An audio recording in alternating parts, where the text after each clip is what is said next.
Hello friends बरायबाय बड'जब इनफ' अफिसियेल इउटुब चेनेलाव आसा खालामो नोंथांमोना गासैबो मोजां दङ। दा सीएमनि आत्मनिर्भर स्किमनि सायाव फैसा हाबनायनि डेट एबा रां सोनाय आरो सेलेक्शन लिस्टखौ माब्ला मोनगोन बेनि सायाव लेटेस्ट आपडेट लाना फैदों आरो लोगोसे सेल्फ हेल्प ग्रुपआव जायनाखि दङ मेम्बार्सफोर एसएससि मेम्बार्स नोंथांमोननि 10,000 राङारि अनसुंथाइ प्लास 25,000 आरो लोगोसे 2 लाख लाइमोनफोरनि नोंथांमोना 1 लाख मोननो थांगासिनो दङ। गोदान गायनांगौ बिफां आरो लोगोसे नोंथांमोननि फट'आ जिअ'टेक थानाय बेनि सायाव डिटेल्सखौ लाबोदों। बेखायनो भिडिअखौ नायग्रोजोब आरो जाय नोंथांमोना चेनेलाव गोदानै फैदोंमोन बड'जब इनफ'आव साबस्क्राइब खालामना ला जेब्लायबो सरकारि साख्रि लन स्किमनि सायाव आपडेट मोननो हागोन। दा जों फार्स्टआव सीएमनि लननि सायाव जों फैग्रोबाय जाय नोंथांमोना लाइमोनफोरा इयुथ्सफोरा एप्लाइ खालामदोंमोन टटेल जोंहा रेजिस्टार खालामदोंमोन 2 लाखनि बारा। नाथाय बेनि गेजेराव फाइनाल साबमिट खालामनाया 1 लाखनि एसेल' बारा दङ। बेखायनो जायफ्रा फाइनाल साबमिट खालामदों गासैबो नोंथांमोना मोननायनि लामायाव दङ। जेरै नोंथांमोना दाउ फिसिनाय अमा फिसिनाय मोसौ फिसिनाय जि लादोंमोन बेयाव नोंथांमोना मोननायनि लामायाव थांगासिनो दङ। दा बे फैसाखौ माब्ला मोनगोन माब्ला सेलेक्शन लिस्ट ओंखारगोन बिनि सायाव डाटाखौ जों लाना फैदों। बेखायनो भिडिअखौ नायग्रोजोब होमबानो गासैबो डिटेल्सखौ नोंथांमोना बुजिगोन। दा गोबाव खालामा जों डाटाखौ दानिया नायनोसै। दा बे जाबाय अफिसियेलि मोनसे सीएमआ डाटा हरदोंमोन जेराव टटेल एप्लिकेन्ट्सआ बेवहाय साबमिट खालामनाया 1,04,090 दङ आरो अके एन्ड बेनिफ्राय इन्टारभिउआ जाबाय थादोंमोन नाथाय बेनिफ्राय दाहालागै बारायबाय अके।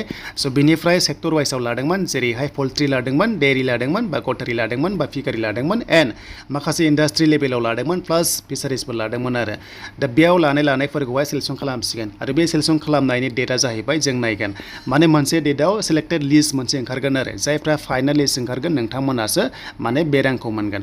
बेखायनो स्टेट लेभेलाव सेलेक्शन खालामगोना बेनो जाबाय 30 जुलाइआव 30 जुलाइ खालि स्टेट लेभेलाव आसामाव बेखौ सेलेक्ट खालामगोन आरो लिस्ट ओंखारसिगोन आरो लिस्ट ओंखारबा नोंनिया दंना गैया मोनसे PDF फाइल डाउनलड खालामनो हागोन।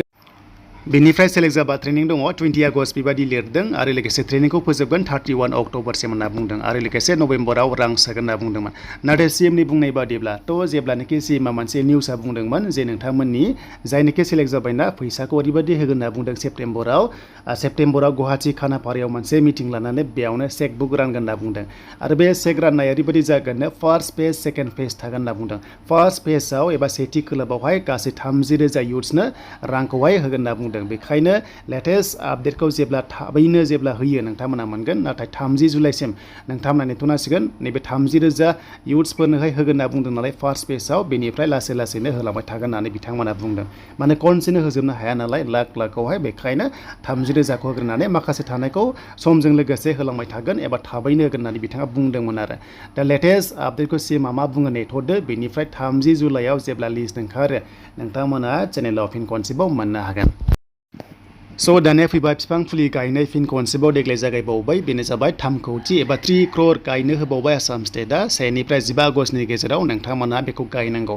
थांनाय बोसोराव जायफ्रा गायदोंमोन नोंथांमोनाबो फिन खनसेबाव गायनांगोन मानोना बिफां फुलिखौ रानखागोन नालाय आरो फ्रियावनो रानगोन बेनिखायनो जों मा खालामनांगोन रेजिस्टार खालामनांगोन। जायफ्रा गोदानथार फ्रेश थांनाय बाराव खालामाखैमोन नोंथांमोना रेजिस्टार खालामनांगोन आरो जायफ्रा थांनाय बोसोराव आपल'ड खालामखादोंमोन नोंथांमोना रिनिउवेल खालामनांगोन अके। स' रिनिउ खालामना लाबानो जाबाय नोंथांमोना रिनिउवेल खालामनानै लादो एन्ड बेनिफ्राय फिन खनसेबाव फट'खौ जिअ'टेक खालामनानै आपल'ड खालामदो। आसाम स्टेटआव फिन खनसेबाव 2.0 आबा नोंथांमोना 3 कौटि दंफां फुलि गायनाय हाबाफारिखौ मोनबावसिगोन। स' बेखायनो नोंथांमोना रिनिउवेल खालामना लादो जायफ्रानोखि थांनाय बोसोराव खालामखादोंमोन एन्ड बेनिफ्राय मेडि लाइफ एप्लिकेसन मोनसे डाउनलड खालामनानै आपल'ड खालामनो हागोन। प्लास अनलाइन रेजिस्टार खालामनो गोसो दङबा नैबे बे मोनथामसिनाव क्लिक खालामनानै बेयाव अपसन दंखायो बेनो जाबाय रिनिउवेल दङ बेनिफ्राय रेजिस्टार दङ जेराव गोसो बेयावनो नोंथांमोना खालामना लानो हागोन। नाथाय फट'आ जिअ'टेक खालामनाय जानांगोन। दा बेखौनो जेब्ला फट' खेबदोंमोन अब्ला सेल्फ हेल्प ग्रुपआव MMUA स्किमाव नोंथांमोना साबमिट खालामनांदोंमोन। दा बे साबमिट खालामनाय फैसाखौ माब्ला मोनगोन जेरावहाय नोंथांमोना मिथिगौ जे माखासे रां मोनगौमोन होनना बुंदोंमोन 100 एबा गुबुन बाट बेनि सायाव आपडेट गैथ'वा। नाथाय MMUA स्किम ग्रुपनि फैसाया नोंथांमोना सीएमआ बुंनाय बादिब्ला 15 आगस्टनि सिगां नोंथांमोना माने रांखौ मोनगोन होनना बुंदों आरो अके। हमना ला आगस्टनि 1 निफ्राय 15नि गेजेराव सोनोबो हागौ आरो जेब्ला माबा मोनसे लेटेस्ट आपडेटखौ हरफिनो नोंथांमोना चेनेलाव मोननो हागोन। जायखिजाया 10,000खौ बिथांमोना बुंदों 15 आगस्टनि सिगां माने एकाउन्टआव सोगोन होनना बुंदों आरो बे MMUA स्किमखौहाय। दा बेखायनो एकाउन्टखौ एक्टिभ खालामना ला जाहाथे पेन्डिं जायै बायदि।